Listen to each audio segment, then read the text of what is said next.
நம் ஆண்டவர் இயேசு கிறிஸ்துவின் நாமத்தினால் மகிழ்ச்சியும் சமாதானமும் நம் அனைவரோடும் இருப்பதாக.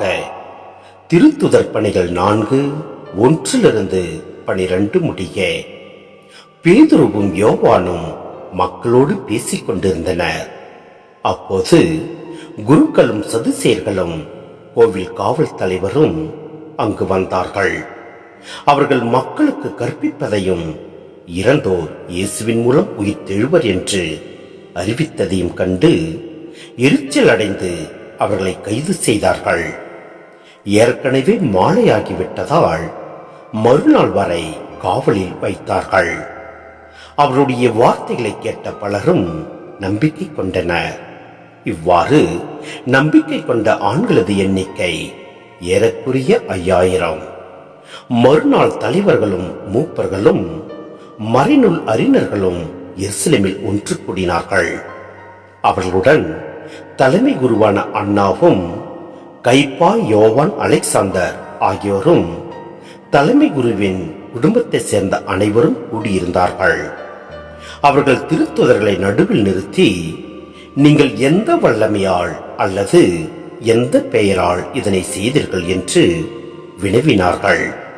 அப்போது பேதுரு தூய ஆவியால் ஆட்கொள்ளப்பட்டு அவர்களுக்கு மறுமொழியாக கூறியது, மக்கள் தலைவர்களே, மூப்பர்களே, உடல் நலமற்றிருந்த இவருக்கு நாங்கள் செய்த நற்செயல் எப்படி நிகழ்ந்தது என்பதை குறித்து நாங்கள் இன்று விசாரணை செய்யப்படுகிறோம். நாசரேத்து இயேசுவின் பெயரால் இவர் நலமடைந்து நம்முடன் நிற்கிறார். இது உங்கள் எல்லாருக்கும், இஸ்ரேல் மக்கள் அனைவருக்கும் தெரிந்திருக்கட்டும். நீங்கள் இயேசுவை சிலுவையில் அறிந்தீர்கள். ஆனால் கடவுள் இறந்த அவரை உயிருடன் எழுப்பினார்.